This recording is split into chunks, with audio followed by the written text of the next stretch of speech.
Nagsimula ang lahat sa pagtatalo Pinatay mo yung location mo, bakit? na nauwi sa pisikalan.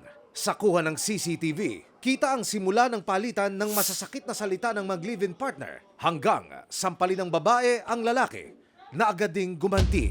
Sunod-sunod niyang sinampal, sinuntok at sinikmuraan ang kanyang kinakasama. Bumalabag ng padapa ang babae sa sahig at ilang segundo itong nanatili roon bago tuluyang bumangon at kumprontahin muli ang lalaki. Muli na naman silang nagkasakitan. Pero sa puntong ito, nanaig na ng tuluyan ang puwersa ng lalaki. Dinagana na niya ang babae habang tila may binubunot sa tagiliran. Mama! Paghingi ng saklolo ng babae, ilang segundo pa'y tumigil na rin ang CCTV recording. Ang babae sa video nagsampa na ng reklamo laban sa kanyang kinakasama na isa palang aktibong pulis. Naka-assign ang lalaki sa mobile na tumatayo ring social media officer sa Malolos City Police Station.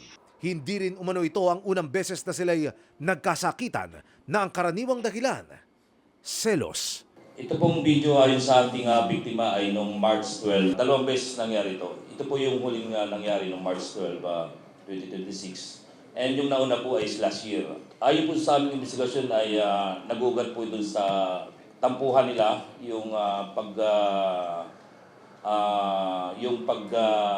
off ng location ng ating pulis. Kasong paglabag sa Anti-Violence Against Women and Children Act ang kakaharaping kaso ng pulis.